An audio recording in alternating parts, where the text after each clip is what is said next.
অতিবৃষ্টি ও পাহাড়ি ঢলে সুনামগঞ্জে বন্যা পরিস্থিতির অবনতি হয়েছে। জেলার নিম্নাঞ্চল প্লাবিত হয়ে পানিবন্দী হয়ে আছে লাখো মানুষ। দোয়ারাবাজারে সুরমার নৌকাডুবিতে শিশু সহ ৩ জন নিখোঁজ হয়েছে। সুরমা ও মুহুরী নদীর পানি বিপদসীমার ১৩০ সেন্টিমিটার উপর দিয়ে প্রবাহিত হচ্ছে। ফেনীতে বাঁধ ভেঙে লোকালয়ে পানি ঢুকেছে। এদিকে প্রবল বৃষ্টিতে খাগড়াছড়িতে পাহাড় ধসের ঘটনা ঘটেছে। সড়কে পানি জমে যান চলাচল বন্ধ থাকায় সাজেকে আটকা পড়েছে শতাধিক পর্যটক। প্রতিনিধিদের পাঠানো তথ্যচিত্রে সৈয়দা সামিয়া তামান্নার রিপোর্ট। অব্যাহত বৃষ্টি আর পাহাড়ি ঢলে সুনামগঞ্জে ফের বন্যা পরিস্থিতির অবনতি হয়েছে। উজানের ঢলে সুরমা, কুশিয়ারা সহ সব নদ-নদীর পানি বিপদসীমা ছাড়িয়েছে। নতুন করে সদর উপজেলার দোয়ারাবাজার, ছাতক, শান্তিগঞ্জ উপজেলার বিভিন্ন এলাকা প্লাবিত হয়েছে।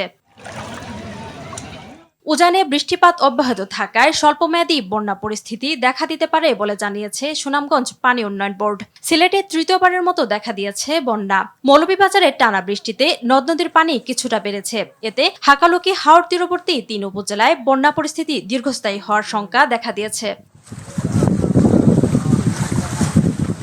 ফেনীতে মুহুরী নদীর বন্যা নিয়ন্ত্রণ বাঁধের ৩ স্থানে ভাঙন দেখা দিয়েছে। এতে নিম্নাঞ্চল প্লাবিত হয়ে পানিবন্দী রয়েছে ১০,০০০ মানুষ। জেলার ফুলগাজী ও পরশুরাম উপজেলার এইচএসসি ও সমমানের পরীক্ষা স্থগিত করা হয়েছে। কুড়িগ্রামে ধরলা, দুধকুমার সহ সব নদ-নদীর পানি বাড়ায় দ্বিতীয় দফায় বন্যা পরিস্থিতির সৃষ্টি হয়েছে।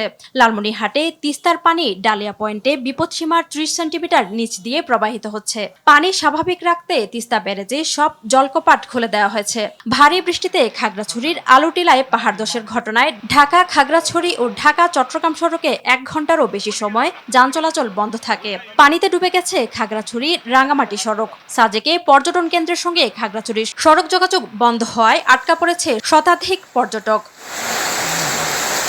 বৃষ্টিপাত আরও ৩ থেকে ৪ দিন অব্যাহত থাকার পূর্বাভাস দিয়েছে আবহাওয়া অধিদপ্তর। সৈয়দা সামিয়া তামান্না, RTV।